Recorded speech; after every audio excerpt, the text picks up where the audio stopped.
আপনারা জানেন এই বাংলাদেশের আকাশ বাতাস নদী সমুদ্র প্রত্যেকেই জানে, প্রতিটি স্থাপত্য জানে এই বিপ্লব বিদ্রোহের একমাত্র সমাধান একটি অধ্যাদেশ। আমরা কেউ ব্যক্তিগত সামষ্টিক বা কোনো কারো স্বার্থ উদ্ধারের জন্য গত ১.৫ বছর এই সংকট নিয়ে কথা বলে যাচ্ছি না। আজকে ছাত্র সংগঠনের নেতৃবৃন্দ, সাধারণ শিক্ষার্থী প্রত্যেকেই একই কাতারে দাঁড়িয়ে পুরো দেশবাসীকে বলতে চাই, এত এত শিক্ষার্থীর অন্তর্দহন মুক্তির জন্য অধ্যাদেশটি অনেক বেশি প্রয়োজন। প্রত্যেকেই আপনাদের ভ্যাট ট্যাক্সের টাকায় যেহেতু শিক্ষার্থীরা পড়ে, এই অধ্যাদেশটির জন্য প্রত্যেকেই পক্ষে থাকবে বলে আমরা বিশ্বাস করি।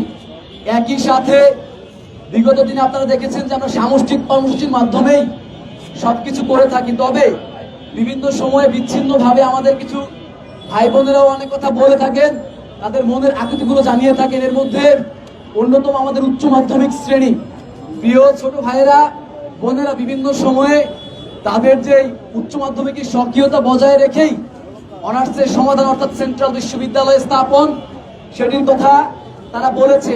প্রথম থেকেই আমরা এটির সাথে এক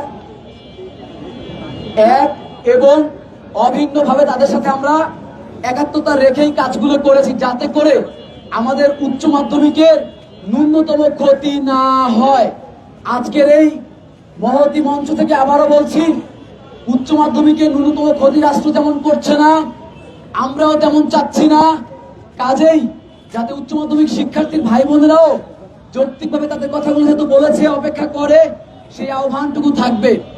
প্রিয় সাংবাদিক বৃন্দ, আপনাদের অক্লান্ত পরিশ্রমের মাধ্যমে আমাদের বেদনা বিপ্লবগুলো রাষ্ট্র সূক্ষ্মাতি সূক্ষ্ম বিশ্লেষণ করে একটি সমাধানের দিকে আগাচ্ছে আমরা জানি। তবে এই মুহূর্তে এসে বিচ্ছিন্ন কোনো কর্মসূচিতে আর যেতে চাচ্ছি না।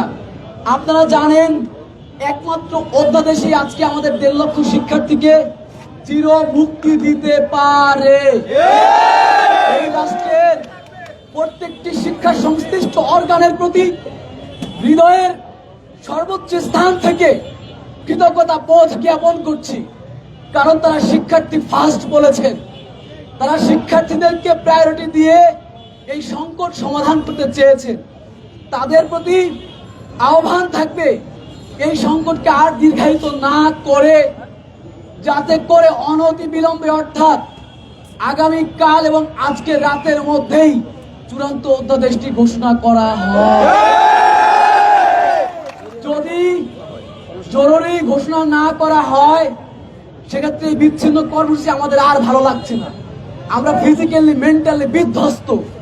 প্রত্যেকটি শিক্ষার্থী ভাই বোনের প্রতি 24, 25, 23, 24, 22, 23, 21, 22 বলি, প্রত্যেকটি ছাত্র সংগঠনের ভাই বোনদের প্রতি আহ্বান থাকবে, আজকের মতো করেই আগামী কর্মসূচিতে সকলেই হাতে হাত রেখে প্রত্যেকটি শিক্ষার্থী এক এবং অভিন্ন থেকে আমাদের কর্মসূচি বাস্তবায়ন করবেন।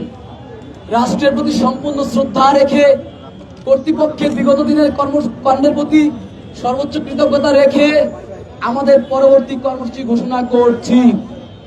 এদেশের মানুষকে আর রাস্তায় কষ্ট দিতে চাই না।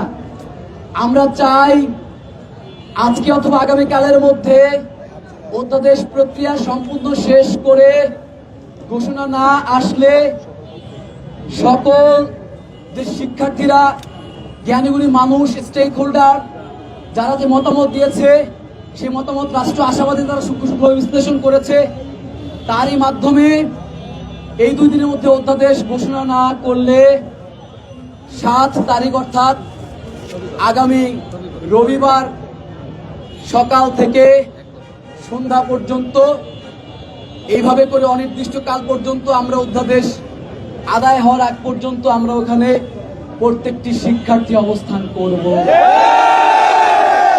পুলিশ ভাইদের প্রতি আহ্বান জানাই, আপনারা জানেন এই রাষ্ট্রের 1 মিনিট ক্ষতি হয় সেটা আমরা চাইনি, যার ফলে আমরা রাস্তায় বারবার তেমন কোনো আন্দোলন কর্মসূচি করিনি। সর্বশেষ এখন যেহেতু আমাদের অভিভাবকরা সচিবালয়ে বসে থাকেন, কাজেই আমাদের কর্মসূচি এখন হবে অভিভাবকদের যদি বলি তাদের প্রাণের কাছে, হৃদয়ের কাছে, অর্থাৎ শিক্ষা ভবনের প্রাঙ্গণে। আমরা প্রত্যেকটি শিক্ষার্থী 7 তারিখ শিক্ষা ভবন প্রাঙ্গণে বিগত দিনের মতো যতক্ষণ পর্যন্ত অধ্যাদেশ না আসছে অবস্থান করবে, এবং সেখানে প্রয়োজনে রান্না বান্না হবে, তাও আমরা ওইখানেই থাকবো। কারণ প্রত্যেকটি শিক্ষার্থীকে বলবো, রাজপথে প্রতিদিন নামা যায় না। বাবা মাকে টেনশনে আর কত ফেলবো, আর কত রক্ত ঝরবে। এবার চূড়ান্ত অধ্যাদেশ আদায় করে সকলে গ্রামে যাবেন, এবং এই কয়েকদিন ক্যাম্পাসে প্রত্যেকেই যার যার মতো করে জনমত তৈরি করবেন।